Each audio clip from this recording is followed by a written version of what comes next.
palabas yung Survivor, gusto kong sundan. Eh, may nagsabi sa akin na friend sa Hong Kong, si Jerome, sabi sa amin, pwede ko try sa Pinoy Channel TV. Meron doon. So, nung nag-discover ko yung site na yun, tinay ko rin pag-post ngayon ng ulam ko, doon mas marami talaga nanood. So, in one day, 15,000, mamaya, ilang hours lang, madagdagan na naman ng ng libo na viewers. Tapos yun na yun. Pag nagluluto, andun yung laptop nila sa kitchen, i-play nila ng Milacol pa, kasi ito sa Minugol.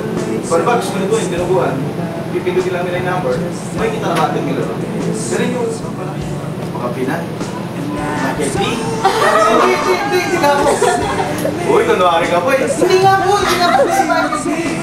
Tapos, medyan na, di ba talaga, makapala sa person, sabi ko may natupo ko. Si Maketi wala na. Hindi po.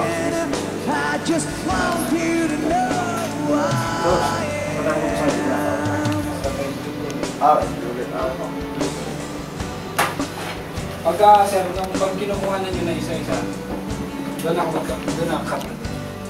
Welcome sa aking kitchen. Ako nga pala si Food Trip 28.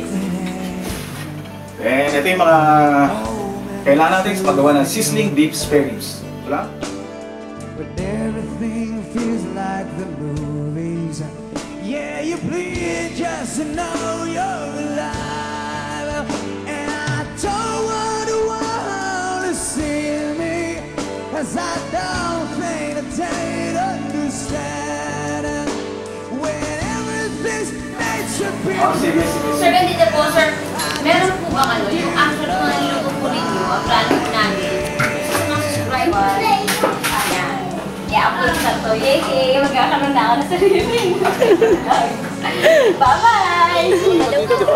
Hi! Pupunta kami ngayon sa may Unimart. I-shoot namin si Kuya para sa ibang niyang seat nurse ang tawag namin doon sa media. Seat nurse ang tawag namin. Kung namin siya nag-grocery. Okay.